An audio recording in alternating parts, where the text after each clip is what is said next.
Nah, jadi kan tadi ada 3 cara ya, ada linear, ada circular, dan ada double-ended. Nah, yang pertama yang saya jelaskan yang linear dulu. Nah, jadi kalau linear ini ya secara ilustrasinya ya seperti ini, yang dikatakan linear itu kan lurus. Ya. Kalau dikatakan garis linear, nah kan berarti kan kalau di sistem koordinat garis linear itu kan berarti garis lurus, ya kan? Kalau dibilang garis apa namanya persamaan kuadrat kan berarti kayak gini ya, betul. Udah lupa matematika. Kira-kira kayak gitulah ya. Nah, kalau dibilang linear ya berarti dia lurus. Nah, kalau linear Q atau antrian lurus ini ya sama saja, yang intinya pada Q itu sama, ada 2 variabel penting. Ya, yang pertama adalah front atau depannya yang didata dan rear atau belakang.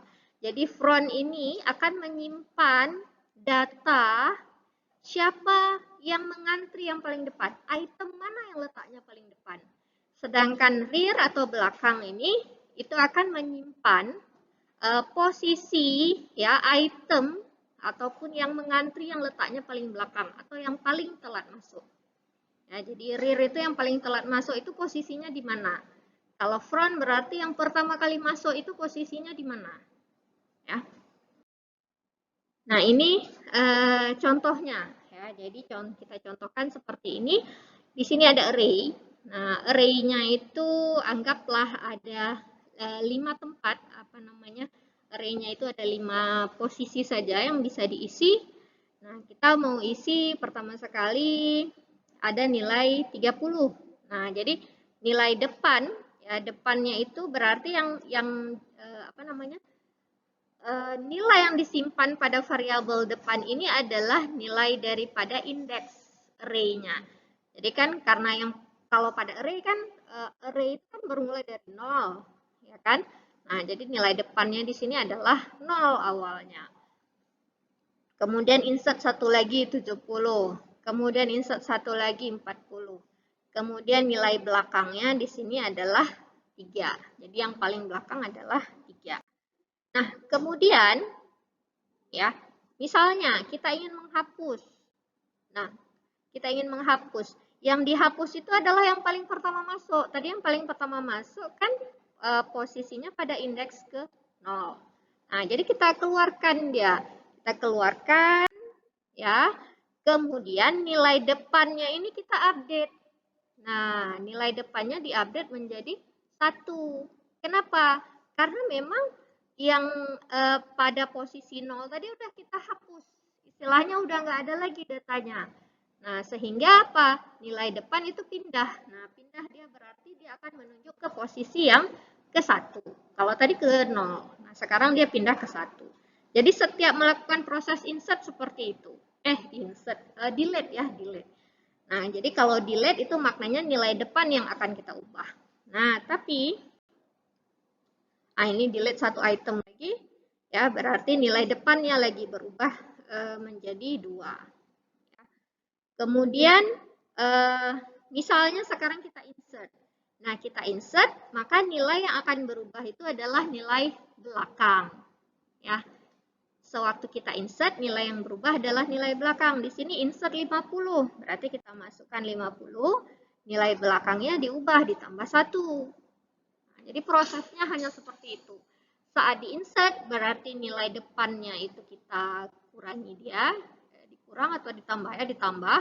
Kalau kita tadi yang saya bilang apa? Insert. Saat dihapus berarti nilai depan yang berubah. Pada saat kita insert maka nilai belakangnya yang akan berubah.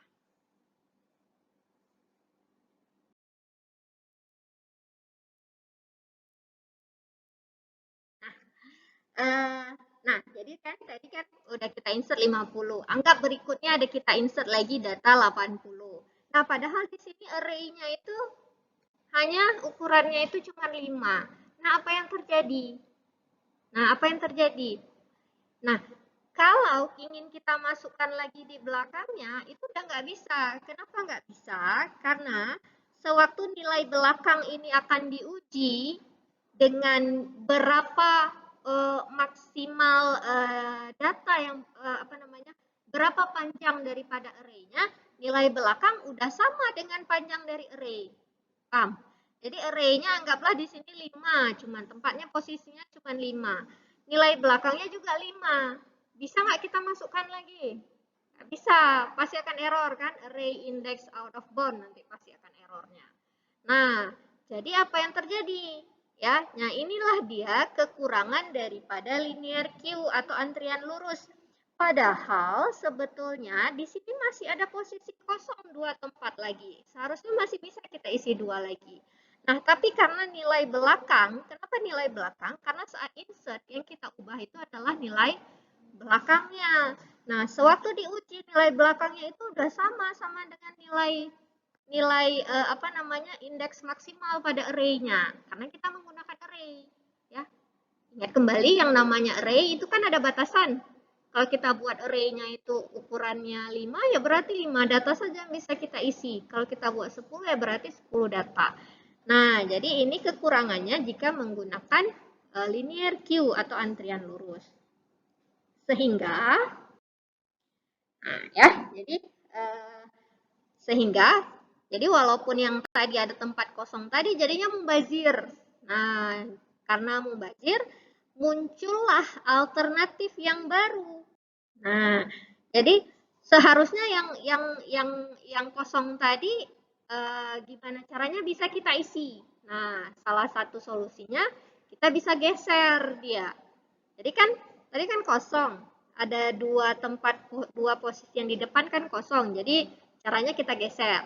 Nah, namun ingat kembali kalau pada struktur data dan algoritma ini proses pergeseran ini tidak efisien.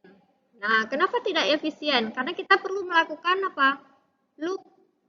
Ya, loop. Nah, loop itu kan berarti sekali kita melakukan loop, maka dia kompleksitas waktunya itu sudah menjadi n. Jadi sejumlah banyak data ya segitulah harus kita loop. Nah, jadi udah menjadi tidak efisien.